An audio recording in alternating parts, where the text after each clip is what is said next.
Hello, good day. Today I am going to show you a working Jasmin SMS Gateway GUI into a subdomain. As you can see, this is Jasmin version 3.0.0 is working into my subdomain, and I have the login page. So let's log in.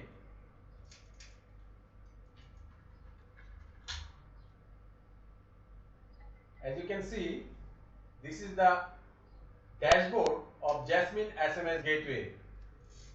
From SMPP, you can add SMPP API. From HTTP, you can add HTTP API. From user, you can see all user, balance and SMS count. From group, you can manage all group for all user.